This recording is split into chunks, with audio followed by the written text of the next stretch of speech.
भगवान जी से प्रेम सब लोग करते हैं, सब लोग प्रेम करते हैं। चलिए हम पूछते हैं, आप प्रेम करते हैं? भगवान जी से प्रेम है? बोलिए दादाजी, भगवान जी से प्रेम है ना? बोलिए।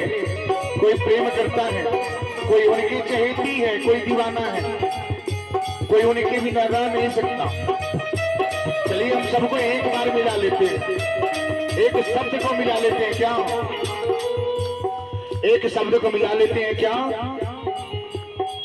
जी लेंगे सरकार तेरी सरकारी में, सरकार तेरी सरकारी में, सरकार तेरी सरकारी में, सरकार तेरी सरकारी में, मुझे रख लेना शीर्षक दरबारी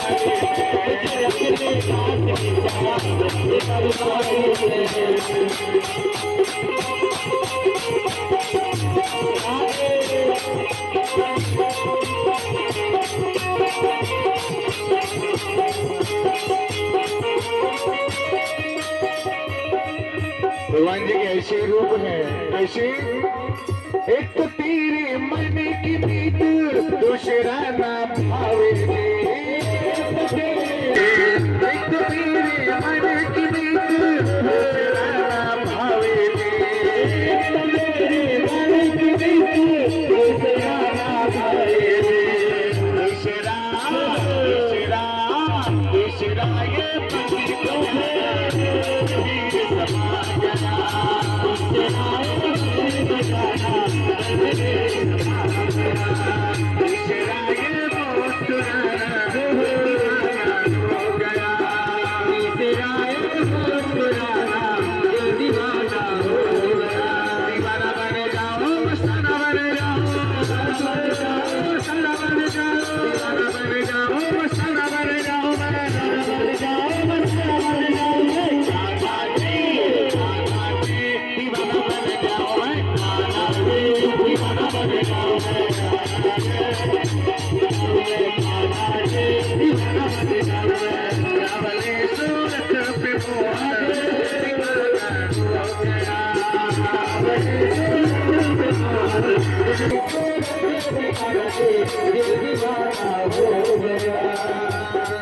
मुझे मिल गया, मुझे मिल गया, मुझे मिल गया शाम से दुनिया क्या जाने, मुझे मिल गया शाम से दुनिया क्या जाने, मुझे मिल गया शाम से दुनिया क्या जाने, मुझे मिल गया शाम से दुनिया क्या जाने, जाने कोई क्या जाने, जाने कोई क्या जाने, जाने कोई क्या जाने, जाने कोई क्या जाने, गया मुझे लग गया शाम से दुनिया क्या जाने, मुझे लग गया शाम से दुनिया क्या जाने, मुझे लग गया शाम से दुनिया क्या जाने, मुझे लग गया शाम से दुनिया क्या जाने, शाम शाम राधे शाम शाम शाम बोले शाम शाम शाम आओ शाम शाम शाम शाम शाम राधे शाम शाम शाम बोले शाम शाम शाम राधे शाम शाम शाम जय श्री राधे।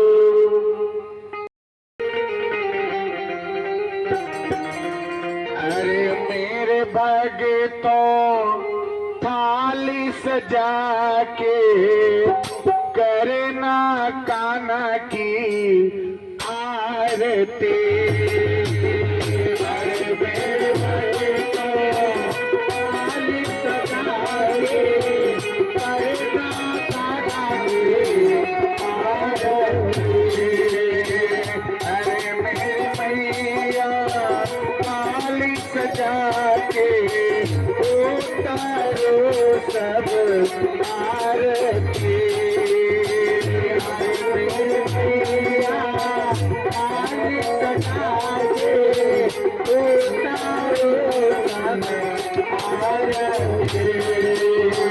सावली सूरती मेरे कबाती, सावली सूरती मेरे कबाती, आप मिलके गाओगे। सावली सूरती मेरे कबाती, आप मिलके गाओगे।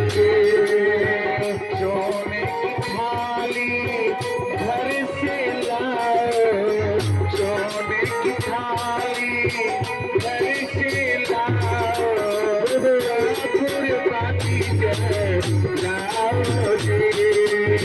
भाग से नगर में अब तो बहुत भाग से नगर में अब तो कान्हा जी अब आएंगे। बहुत भाग से नगर में अब तो कान्हा जी आएंगे। मेरी सखियों मिलगा कान्हा की अब मेरे भक्तों मेरे सखियों मिलजुल उतारो आरती। मेरे भक्तों मेरे सखियों सब मिल उतारो आरती। भाग से कान्हा जी पधारे हैं, बहुत भाग से कान्हा जी पधारे हैं। आपको घर में भाग से कान्हा जी पधारे हैं।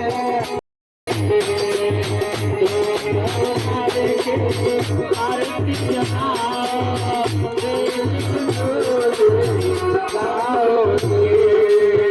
धूप जला के आरती उतारो, धूप जला के आरती उतारो।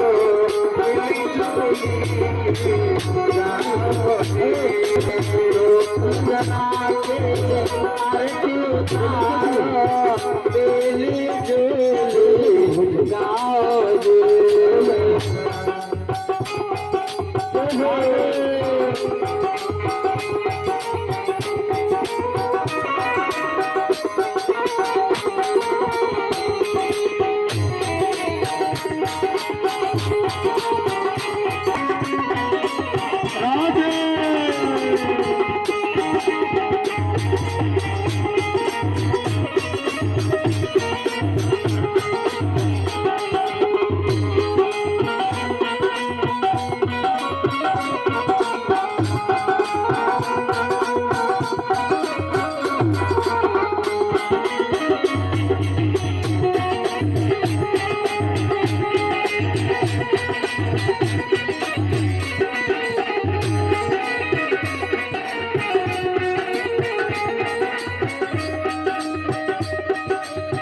कान्हा नगर में आए हैं, भक्तों को दर्शन दिए हैं।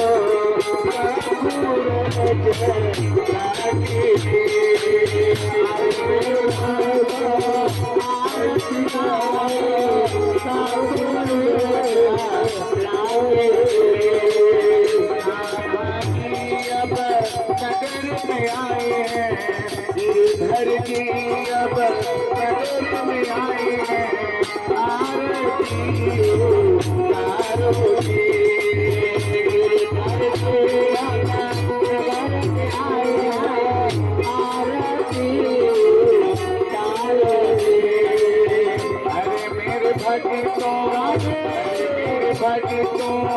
आरती उतारो गिरधर नगर में आए थे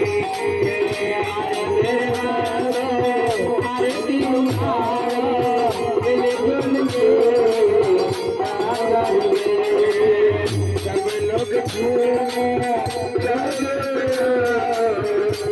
लोग झूमे सब लोग गाओ बहुत भाग से आए हैं सब लोग झूमे सब लोग गाओ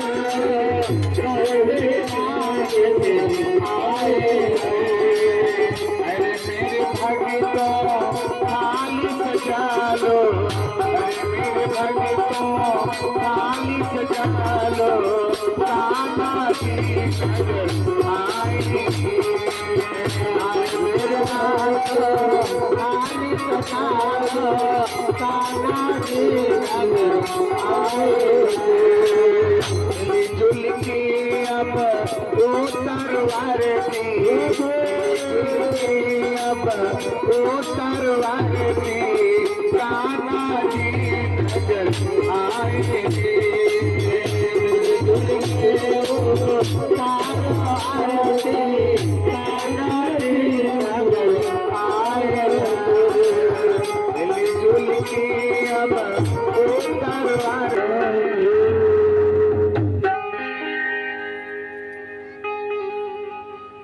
सभी लोग अपने अपने स्थान को ग्रहण करें सभी लोग बैठ जाएं आरती सबके पास जाए आज इस नगर में श्रीमद् भागवत कथा का अंतिम दिवस की कथा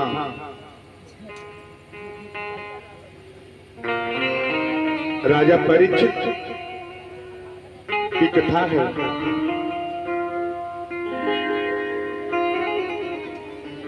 कलयुग कौन, कहां से आया, कैसे आया, कलयुग के नाम किसने दिया,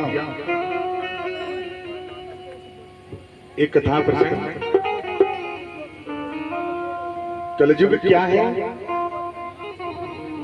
कलयुग कहां से आया, कैसे आया, एक कथा का प्रसंग है। जिस घर में विवाद हो, भाई भाई में न पटे, पति पत्नी में न पटे,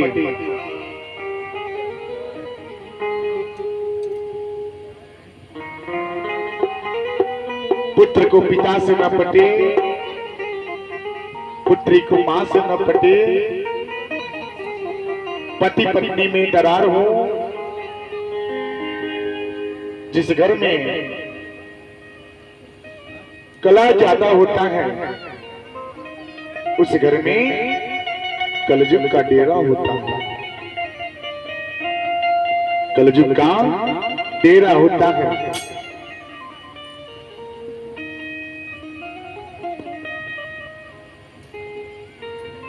कलयुग का आगमन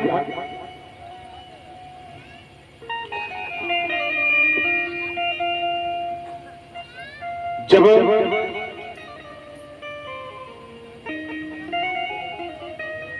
द्वापर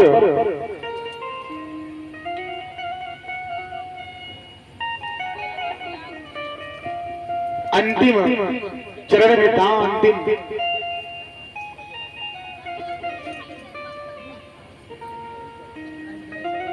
और कलयुग का आगमन था,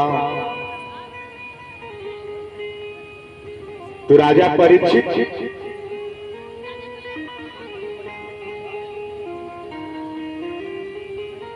नगर भ्रमण के लिए निकलते हैं। राजा परीक्षित कौन? राजा परीक्षित उत्तराश के पुत्र और अभिमन्यु के पुत्र होते हैं। उत्तरा उनकी माता है, अभिमन्यु के पुत्र होते हैं।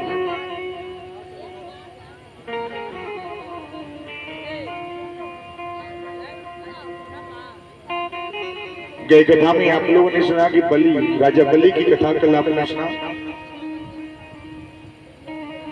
एक मां दो पुत्र का पालन पोषण करती है।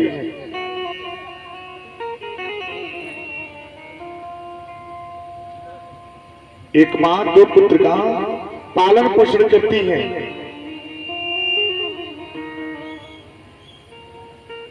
अगर उसके 4 पुत्र भी हुए ना, तो माता पिता आपस में निर्णय करते हैं कि कौन मेरा साथ देगा, कौन नहीं देगा।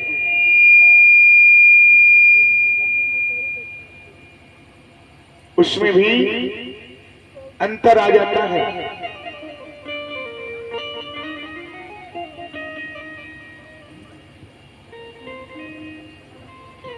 माता पिता जन्म के ही साथी होते हैं, आपके कर्म के साथी नहीं है।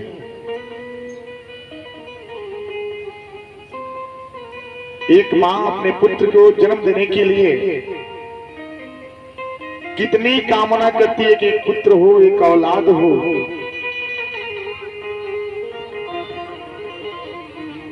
कितने जगहों पे, कितने मंदिर में जाकर के कामना सिद्ध करती है,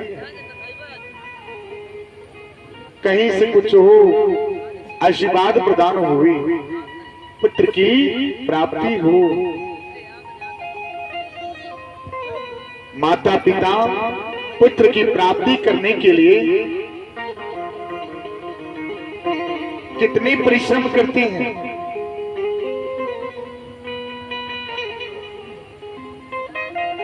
पुत्र पुत्री,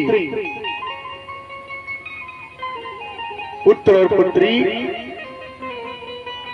की कामना के लिए कितने त्याग करते हैं, कितने भगवान जी के पास जाकर के माता टेकते हैं। जब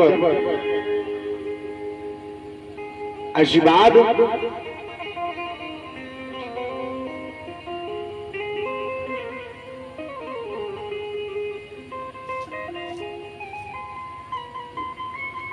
जब उनको आशीर्वाद प्रदान होता है,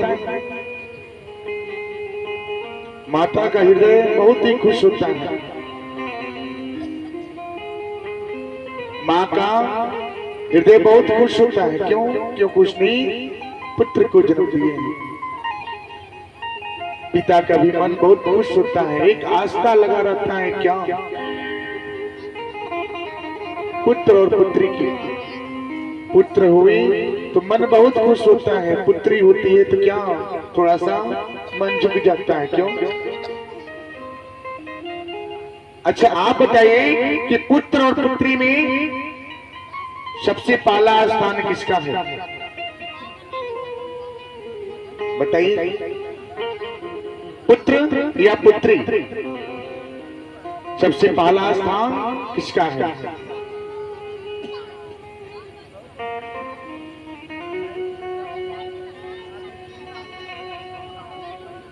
पुत्र होता है तो सबका मन खुश हो जाता है, पुत्री होती है तो क्यों दुखी हो जाता है? दुखी नहीं होना चाहिए। पुत्र और पुत्री क्या है? एक समान है, एक समान होते हैं। अगर पुत्री नहीं होती तो जीवन कैसे चलता, ये संसार कैसे चलता? तो पुत्री का स्थान सर्वोपरि है। क्यों? क्योंकि अगर माता अगर तकलीफ में पड़े ना, पुत्र अगर नौकरी करता है, बिजनेस करता है, तो सुन के एक बार अपने मन को रोक सकता है, लेकिन पुत्री नहीं रोक सकती। क्योंकि मां बीमार है, मां को देखना है। चाहे वो कितना हो, धनवान घर में जावे या एक गरीब के घर जावे, लेकिन मन अपने माँ के प्रति कभी बदलता नहीं। विवाह भी जब होता है ना, विवाह के बाद भी वो पुत्री का मन अपने माँ के प्रति जुड़ा रहता है कि मेरी माँ कैसी है, समय से 2 रोटी खाई कि नहीं खाई, समय से जल ली कि नहीं जी, ये चिंता बना रहता है। वो ससुराल में होकर के भी नहीं रह पाती, क्योंकि माँ का जो प्रेम होता है ना, वो पुत्री के साथ अटूट होता है। पुत्र एक बार माँ को छोड़ के रह सकता है, लेकिन पुत्री अपने माँ को छोड़ के नहीं रह सकती।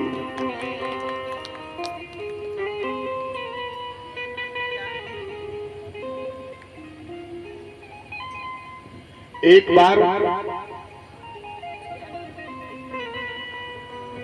2 किसान थे, श्री भगवान जी के श्री चरण आशीर्वाद से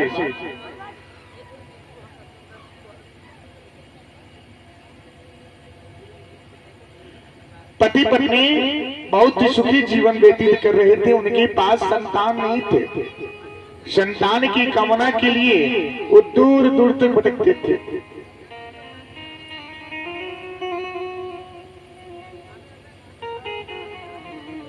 एक समय की बात है, कुछ दिन व्यतीत जब होता है, होने के बाद उनको एक पुत्र की प्राप्ति होता है।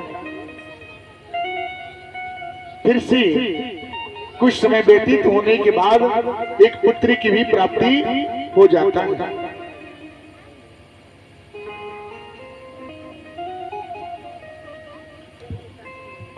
अब ये जीवन बहुत कुशल से व्यतीत होता है, बहुत ही सुखी से जीवन व्यतीत होता है। माँ बाप पुत्र और पुत्री को एक समान प्रेम देते हैं, बांटते नहीं है। अगर पुत्र को अगर थोड़ा कपड़े भी फटे मिले ना, तो उसमें कोई शर्म नहीं रहता है, लेकिन पुत्री को पूरे कपड़े चाहिए, क्योंकि क्या है, वो सबसे बड़ा धन होता है, सबसे बड़ा धन है। कौन सा धन? आपकी सोने चांदी से भी बढ़ के वो धन है। वो धन को हमेशा जतन करके रखना चाहिए, बचा के रखना चाहिए।